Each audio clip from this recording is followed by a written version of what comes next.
Assalamualaikum warahmatullahi wabarakatuh. Perkenalkan, kami dari kelompok 1 yang beranggotakan Aanur Aini, Fahmi Rizal, dan Ismet akan mempresentasikan hasil diskusi kami yang berjudul penyimpanan bahan kimia reaktif dan mudah meledak.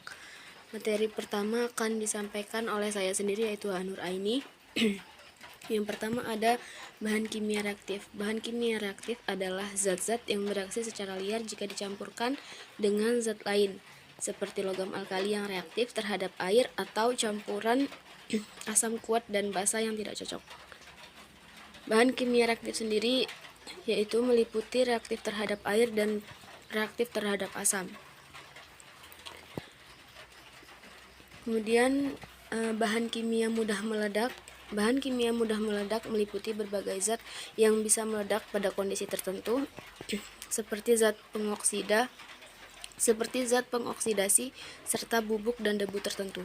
Melalui reaksi kimia dapat menghasilkan zat dengan suhu dan tekanan tinggi yang dengan cepat dapat merusak lingkungan sekitarnya. Kemudian masuk ke contoh bahan kimia reaktif. Yang pertama itu ada reaktif terhadap air, contohnya logam alkali. Yang pertama ada natrium atau Na, kalium, dan yang kedua ada alkali tanah, yaitu kalsium.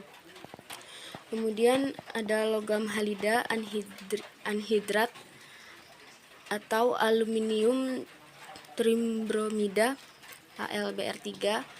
Yang terakhir adalah logam anhidrat, CaO. Bahan-bahan tersebut harus dijauhkan dari air atau disimpan dalam ruang yang kering dan bebas dari kebocoran bila hujan.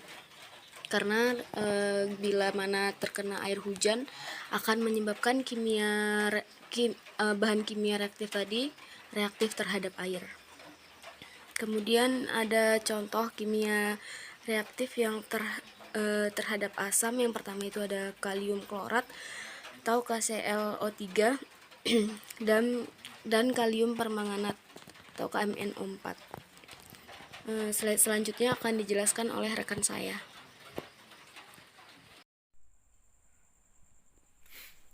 Baik, terima kasih kepada rekan Aan Nuraini. Di sini saya akan melanjutkan penjelasan dari rekan saya, itu Aan Nuraini, itu contoh bahan kimia mudah meledak. Bahan ini adalah padatan atau cairan atau campuran keduanya yang karena suatu reaksi kimia dapat menghasilkan gas dalam jumlah dan tekanan yang besar serta suhu tinggi sehingga menimbulkan kerusakan yang dahsyat. Ada beberapa macam bahan mudah meledak, antara lainnya yaitu ada 3 contoh bahan yang mudah meledak, yaitu pertama itu bahan mudah meledak buatan dan bahan mudah meledak bersifat debu, bahan mudah meledak karena sifatnya. Di sini saya akan menjelaskan tentang bahan mudah meledak buatan, yaitu ada trinitrotolun TNT, nitrogliserin, amonium nitrat. Dan bahan mudah meledak bersifat debu yaitu debu karbon dalam industri batubara, zat warna diazo dalam pabrik zat warna, yaitu bahan mudah meledak karena sifatnya nitro, diazo, peroksida, dan azida. Nah, di sini penyimpanan bahan kimia reaktif. Ini ada 7 penyimpanan bahan kimia reaktif. Yang pertama itu bacaan MSDS atau literatur lainnya dalam penyimpanan bahan kimia yang sangat reaktif.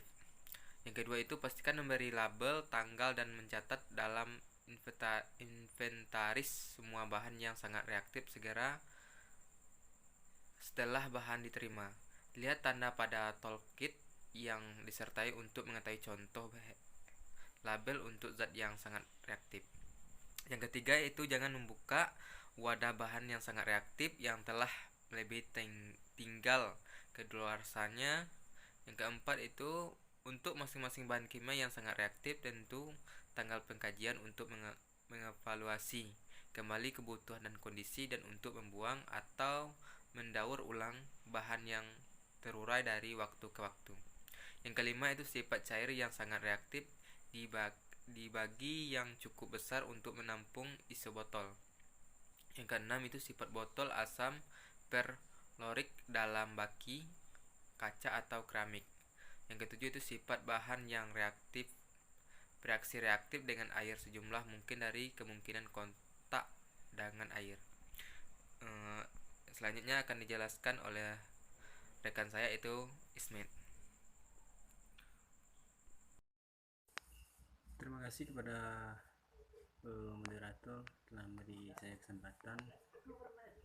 Baiklah, penjelasan selanjutnya yaitu penyimpanan bahan kimia mudah meledak. Yang pertama, disimpan dalam tempat yang cukup dingin untuk mencegah penyalaan tidak sengaja pada waktu ada uap dan bahan bakar dan udara. Yang kedua, tempat penyimpanan memiliki peredaran hawa yang cukup.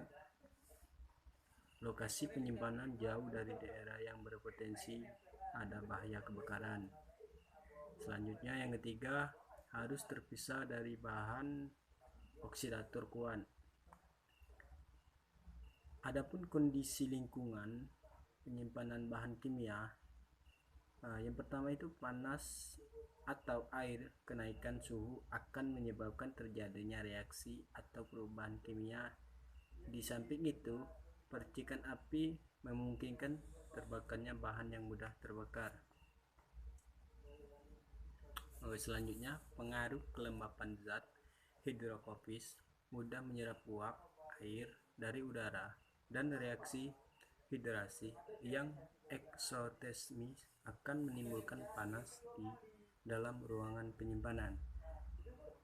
Ketiga, pencahayaan. Untuk mendapatkan cahaya matahari yang cukup, disarankan laboratorium menggunakan jendela kaca dengan luas sekitar 1/3 dari luas lantai ruangan. Selanjutnya, ventilasi harus didesain sedemikian rupa sehingga memungkinkan kontaminasi udara yang terjadi di ruangan laboratorium yang disebabkan bahan kimia dapat keluar dan diganti dengan udara segar. Sistem ventilasi laboratorium dapat dilakukan dengan menggunakan ventilasi alami dan buatan AC.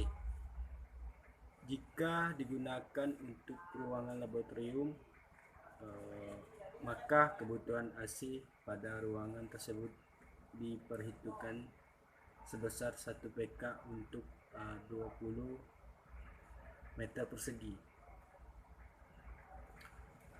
Adapun kesimpulan,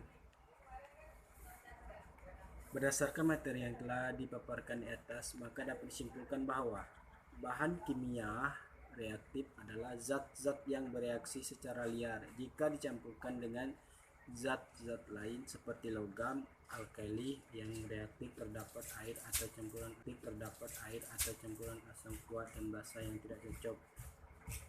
Bahan kimia mudah meledak meliputi berbagai zat yang bisa meledak pada kondisi tertentu, seperti zat pengoksidasi serta bubuk dan debu tertentu. Melalui reaksi kimia dapat menghasilkan gas dengan suhu dan tekanan tinggi yang cepat dapat merusak lingkungan sekitar.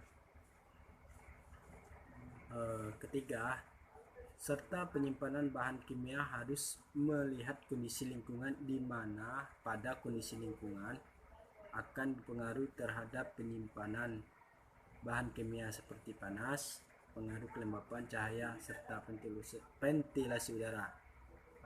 Sekian dari hasil paparan materi dari saya. Saya ucapkan terima kasih. Assalamualaikum warahmatullahi wabarakatuh.